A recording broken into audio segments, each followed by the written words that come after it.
So in this episode of the EF show, we're going to talk about what all happened with Hurricane Arthur, and we're going to do a quick recap of everything that happened during it and some potentially upcoming results we could see in our hurricane forecasts.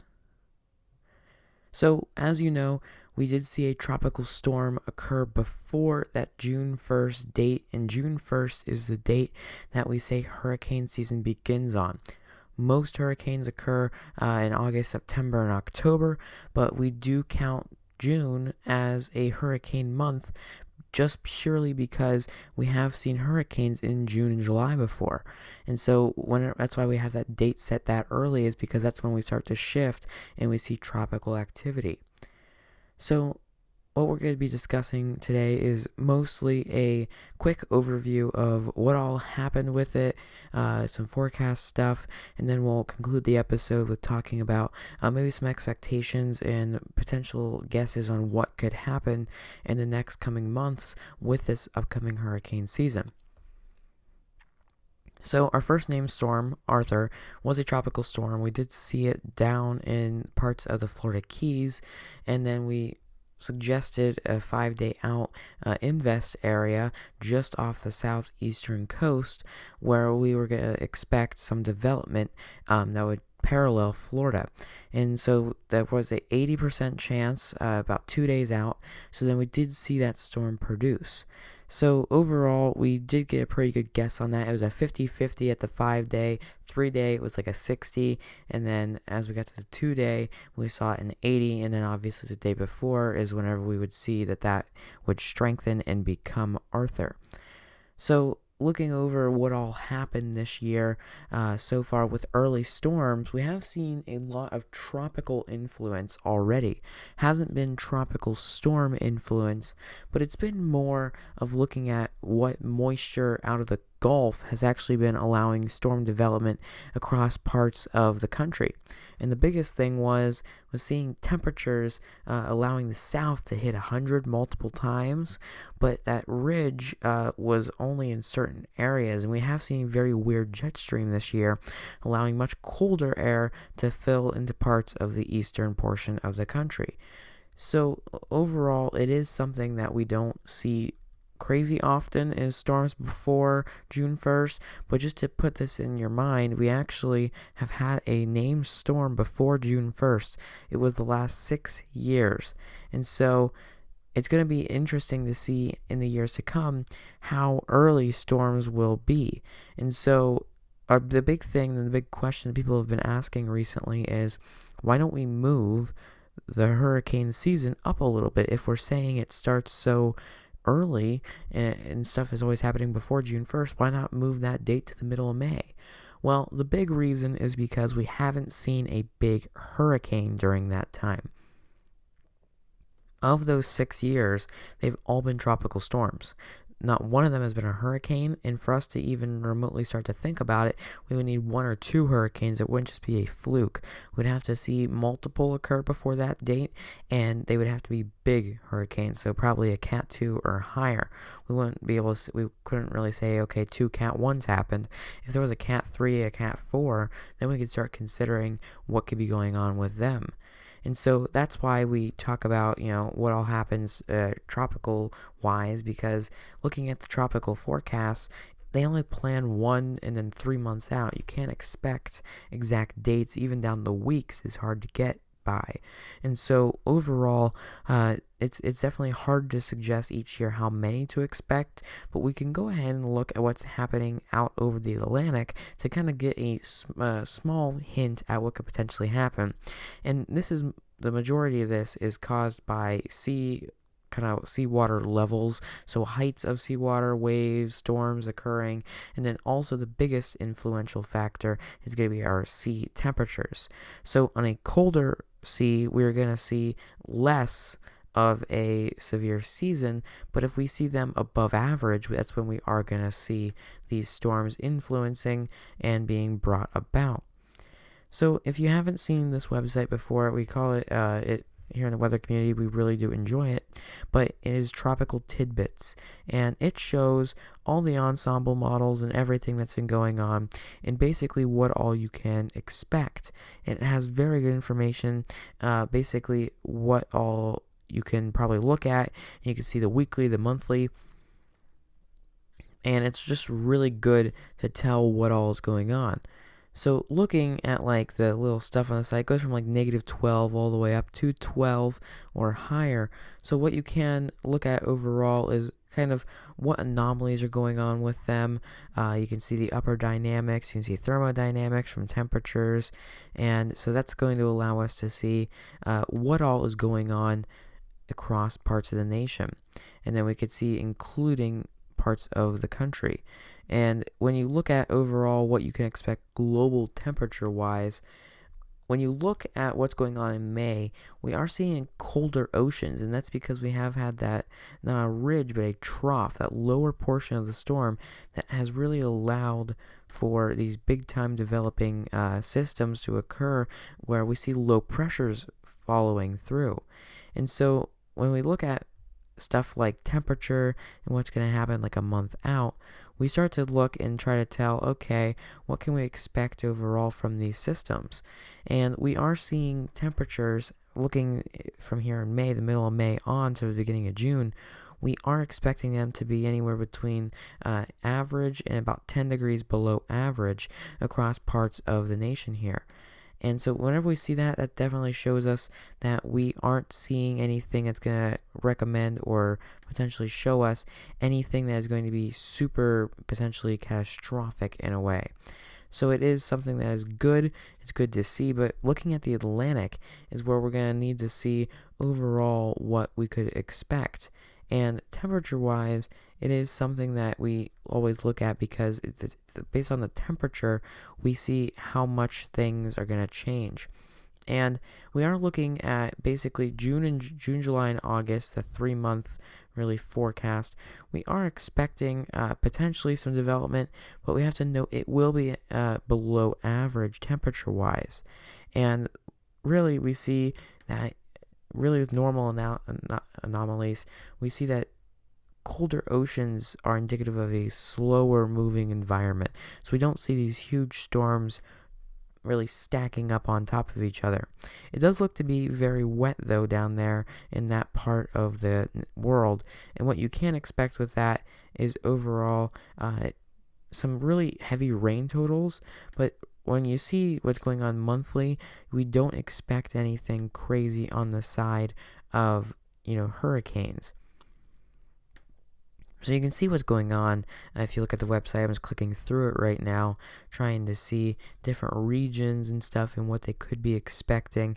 But overall, it doesn't look to be that bad.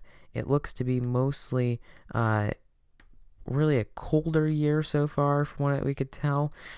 Some parts of the water may be warmer, but when you have colder air above it, that allows for spinning storms, so we might see potentially some smaller hurricanes, but that's not directly suggesting big time development.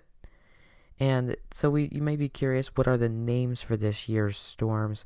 And when you look at the names, we've already had Arthur, so then they always alternate a boy, girl going through. We see Arthur, Bertha, Christopel, Dolly, Edouard, Edouard. We see Faye, Gonzalo, Hannah, Isaias, Josephine, Kyle, Laura, Marco, Nana, Omar, Paulette, Reen, Sally, Teddy, Vicky, Wilfred. So you may wonder why there's not it stops at W, not X, Y, and Z. That is because we don't really see storms that often that get down there. I think they've added that before, but kind of more important, we don't see that many names that are named that, so it's more important, I think, to get the good names out and cycle them through. So you may be wondering also what retires a hurricane name. Well, it's whenever the hurricane has catastrophic effects on a location, that is when we retire a name. So hopefully we will not have to do that, because if we have to retire a name, that means something horrible happened. So looking back at last year, thinking about that, the hurricanes, we think immediately of Dorian, and we covered it here on what all was going on with it. And it's crazy to see hurricanes like that, but Dorian was one of those ones where it came so close to landfall. That's something that even a tropical storm causes a lot of damage with, because no matter how fast the wind speeds, you still have an effect on the ocean and wave heights. So we have storm surge. So if a tropical storm makes landfall, it's going to have potentially could have the same effects as if a Cat 1 came, but you subtract the wind.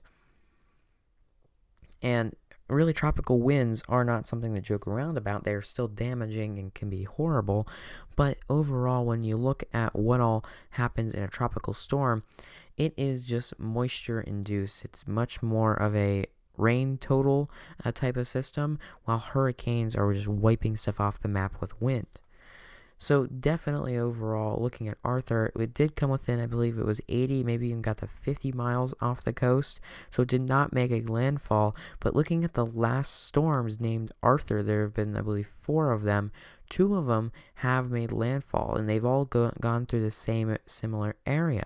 So considering since that's their first storm, if we put that same trend on every other storm of the year, the same and similar letters and similar names should travel about the same. So this makes it that, especially with a cooler environment where we're not seeing those super warm oceans this year in a lot of these areas along the eastern coast, we can expect potentially similar system movement, so we can prepare ahead of time for them. And so it's definitely going to be a different year, considering the whole coronavirus thing, and you have to worry about social distancing with hurricanes and stuff, and you have a whole disease on your hand, and then you have a natural disaster that can happen. So it's always good to be prepared ahead of time. That's why we always say to be weather ready. And so that is a key thing that is fundamental for people to survive and then obviously protect their property. But overall, hurricane season this year, we'll go ahead and just start to talk about what we can do prediction-wise with this. Most people are expecting 5 to 7 major hurricanes this year. And I'm trying to think about right now, what is this year going to have in store for us hurricane-wise? And you may wonder, how will this hurricane season be? And this season, based on what we've seen, we can kind of talk about it's going to be a cooler season, definitely overall. But the bigger fact is going to be how we're seeing rainfall, because we've seen excessive rainfall already. And we're going to do another podcast on this later on here pretty soon, where we're talking about this low pressure system that, as of the time of recording this, is just chilling out over the Midwest. Been here for a week, and it is not fun. It's just rain totals. You've seen the image coming out of Michigan. You've seen them out of Ohio. You've seen them out of Indiana. Entire cities basically flooded. And so it's going to be a little bit interesting to see overall. So looking at an AccuWeather article here we just pulled up, the title of it is AccuWeather Increases Number of Hurricanes Predicted for Very Active 2020 Atlantic Season. So, based on the exact facts from what we've seen, you can tell that a season might be a tiny bit weaker than another one, but you have to consider something else too. Cold air and hot air when they meet. So if the oceans are a little bit cooler, but you have a system coming off of Africa that's a little bit warmer, those spin. And that's how we have that effect with a dry line and a cold front affecting with tornado threats. We have that same problem with hurricanes out over the ocean. So it could potentially be a catastrophic year. So according to AccuWeather, they've extended the upper range of hurricanes predicted in the Atlantic hurricane season. And they were talking about how the company's top hurricane expert is now predicting 14 to 20 tropical storms, with additions also to the number of storms that become hurricanes, 7 to 11. So they're expecting 14. They were expecting originally 14 tropical storms and 7 hurricanes. Now they're expecting 20 tropical storms and 11 hurricanes. And they said that they increased the number of major hurricanes category 3 or higher that could develop this season from 4 to 6. So obviously we do see some other influences, and you have to look across the ocean. When you're doing hurricane research and studies, you don't only take into account what's going on around your continent, especially in North America, you have to consider what's going on in other continents, because that's where, especially when you look out to Africa, where these systems start to blow up with the dust, and then we see them go out over the ocean and produce hurricanes. That is where we have to look ahead of time, is what's happening activity-wise in Africa. So we are expecting a very active season. It's going to be not quite as severe as it could be. We're not going to see the same number of tropical storms as hurricanes that is predicted as of right now, but most likely we are going to see stuff like a lot of rainfall. We're going to see wind gusts that are going to be damaging, but we're not going to see a whole ton of those category 3, 4, 5 storms. That still did get up to from 4 to 6, but of course we have those every year. So we're going to have to watch closer to the time. This jet stream this year is very different than what we've seen in past years. We see very different troughs developing, and that's something when you see a low coming down, a low can actually push a hurricane off the coast. Same thing with the high pressure system. And since we've had a battle with the high pressure systems recently, we could see the influence of a hurricane form from a high pressure system. So maybe we don't see this year as like 10 or 11 storms coming off of Africa that are going to become hurricanes. Maybe we see 5 or 6 actually, so about half of them are going to be influenced from our own tropical storms here that are going to form coming off of American storms. And when you think about the storms from last year, that happened twice. I believe Dorian was influenced by one, if not was one of them. But a big storm, you see them in loops and hurricane tracks when they come off a coast and they do a whole loop. That is because they're influenced by something else. Lows will pull hurricanes towards them, and then highs will push them away. It's kind of like the magnetic effect right there. And whenever you see all that, you might get a little worried about that. So we're going to have to watch and see. We've had more high pressures. So that could be kind of a defense almost for us this year. But it is definitely going to be something that we're going to have to keep paying attention to. So final thoughts on this. We are expecting a very active severe storm-wise season. We are going to see an active finish to it. And then that's going to influence our tropical effects, because allowing more tropical moisture to be brought up north, especially with these warming temperatures, we are going to see some development of potentially some earlier season storms, but no doubt looking into August, September, and October into this fall, there is a higher chance than normal for severe storms. That all goes back to climate change and how that all is affecting stuff, and we also have to keep studying the jet stream. So we will be talking about this at the beginning of hurricane season. This was a very light conversation on hurricane stuff. It was just based on prior knowledge and looking at a few websites. We will go full in-depth on data, research topics, and stuff at the beginning of the official hurricane season. We will post a podcast and probably a video talking about what all to expect, showing you through the data, talking you through it, and giving you the best advice. But overall, not too much to worry about right now. None is expected currently through the beginning of June, so you don't have to worry about that. And so definitely get out there and enjoy some of these warmer temperatures that are going to be coming up in the future. We wanted to thank you again for listening to the EF Show. We do this show to educate you and us because we do enjoy doing these, and it's always fun to learn about these things that always happen around Earth. So we hope you come back for more episodes. Just letting you know, we have about a month left in our season. You can expect anywhere between 4 and 8 podcasts to come out during that time. But make sure you double check our EDUs, because with this new season of podcasts, we have split apart our educational videos and our podcasts, where our podcasts are just talking about systems and storms and current events, while our EDU videos talk about everything from tornadoes to how the solar system works. We're going to broaden our range and talk about some kind of interstellar astronomy and some other types of weather that occur on other planets, because that gets quite fascinating. So we wanted to thank you again for listening, and join us on our next podcast. You can join us every week and every single day for a forecast, and then anytime there is a severe threat near you that is enhanced threat or higher, or now that we're talking about hurricanes, anytime a tropical storm that might look like a hurricane is producing, or a hurricane, we will do a briefing for you going in depth on everything you need to know about them. We want to thank you again, and remember to be weather ready.